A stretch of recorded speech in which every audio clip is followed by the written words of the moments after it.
Happy anniversary my dear love my husband আজি আমি 6 বছৰ কমপ্লিট কৰিলো আমাৰ এই মধুৰ ওৰ দিনটোৱে আছিল 16 ফাগুন 2016 ৰ 29 ফেব্ৰুৱাৰী যেটো অসমীয়া মতে 16 ফাগুনটো প্ৰতি বছৰে আহে কিন্তু ইংলিশ মতে ফেব্ৰুৱাৰী 29 তাৰিখটো 4 বছৰৰ মূৰতহে এবাৰ আহে হে গতিকে অসমীয়া মতে আমি বিবাহবাৰ্ষিকটো উদযাপন কৰো এই বছৰ আমাৰ বিশেষ একো নাই যেটো শিৱ পূজা পৰিলে আমি আজি শিৱ পূজাতে গুটেগিটা ব্যস্ত হৈ থাকিম যেহেতু আজি বিশেষ একো পতা নাই আয়োজন কৰা নহব শিৱ পূজাৰ লগতে একেলগে আমিও আমাৰ জীৱনৰ মনৰ উৎসাহখিনি এই দিনটোতে উদযাপন কৰো যেহেতু ময়ো শিৱৰ ভক্ত হৈ শিৱক বহুত ভাল পাও হে গতিকে আপোনালোকে আমাক আশীৰ্বাদ কৰিব আমাৰ মৰমবোৰ যাতে সদায় আগলৈকেও এনেকৈ থাকে আমাৰ ধেমালি ফুৰ্তিবোৰ সদায় এনেকৈ থাকক আমাৰ দিনবোৰ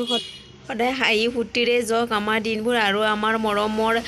লিউকো সদায় মৰম দি যাব আপোনালোকে আজিলৈকে এইখিনিতে এৰিলো আকৌ এটা নতুন ভিডিঅ লৈ আহি আছো শিৱ পূজাৰ তেতিয়ালৈকে চাই থাকক।